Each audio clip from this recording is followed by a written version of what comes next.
ഒരു വർഷം കൂടി ദൈവം നമുക്ക്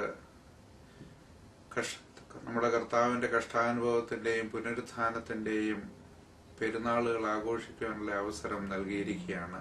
അതിനായി ആദ്യമേ തന്നെ ദൈവത്തെ മഹത്വപ്പെടുത്തിക്കൊള്ളട്ടെ.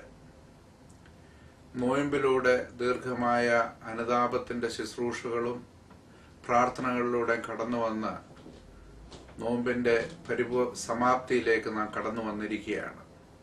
ഹാശാഴ്ചയുടെ ശുശ്രൂഷകള്, കഷ്ടാനുഭവത്തിന്റെ ശുശ്രൂഷകള്, അതോടൊപ്പം തന്നെ പുനരുത്ഥാനത്തിന്റെ അനുസ്മരണത്തിലും എത്തിച്ചേർന്ന് മെസ്സിയ തമ്പുരാന്റെ രക്ഷണ്യ ചരിത്രത്തിലെ ഒരു പ്രധാന ഘടകത്തെ അനുസ്മരിച്ചുകൊണ്ടും അതോടൊപ്പം തന്നെ നമ്മുടെ ജീവിതത്തിൽ കഷ്ടതകളുടെ മധ്യത്തിലും ഉയർപ്പിന്റെ അനുഭവമാണ് ദൈവം നമുക്ക് ആത്യന്തികമായി ഒരുക്കിയിരിക്കുന്നത് ഓർപ്പിച്ചുകൊണ്ടും കൂടി ഉയർപ്പ് പെരുന്നാള് ഒരിക്കൽ കൂടി നമുക്ക് കൊണ്ടാടുവാനായിട്ട് അവസരം ലഭിച്ചിരിക്കുകയാണ്.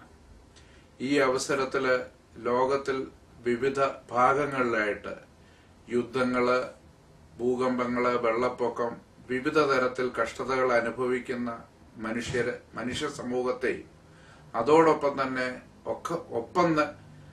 അത്യധികം ദുഃഖത്തിലായിരിക്കുന്ന പ്രകൃതിയെയും ഓർത്തുകൊണ്ട് കർത്താവിന്റെ കഷ്ടാനുഭവത്തിൽ ഇവയുടെ കഷ്ടതയും കർത്താവ് സ്വയം ഏറ്റുവാങ്ങിയിരിക്കുകയാണെന്ന് നാം ഓർക്കേണ്ടിയിരിക്കുന്നു. ഈ കഷ്ടതയുടെ മധ്യത്തിലും 2 ദിവസത്തിന് ശേഷം കഷ്ടതയിൽ നിന്ന് അത് ഉയർപ്പിലൂടെ പുനരുത്ഥാനത്തിന്റെ നിത്യമായ അനുഭവത്തിലേക്ക് നമ്മെ കൊണ്ടെത്തിക്കുമെന്ന് നാം ഒരിക്കലും വിസ്മരിക്കരുത്. കഷ്ടതയുടെ മധ്യത്തില്, പീഡനങ്ങളുടെ മധ്യത്തില്, വേദനകളുടെ മധ്യത്തില് നമ്മെ വഴി നടത്തേണ്ടത് പുനരുത്ഥാനവും നിത്യതയുമാണ് എന്നാണ് നമുക്ക് ഈ അവസരത്തിൽ ഓർക്കുവാനുള്ളത്. ഇത്രയും പറഞ്ഞുകൊണ്ട് ലോകത്തുള്ള എല്ലാ മലങ്കര സഭാ വിശ്വാസികൾക്കും സന്തുഷ്ടകരമായ ഒരു ഈസ്റ്റർ ആശംസിച്ചുകൊണ്ട് എന്റെ വാക്കുകളെ ചുരുക്കുന്നു.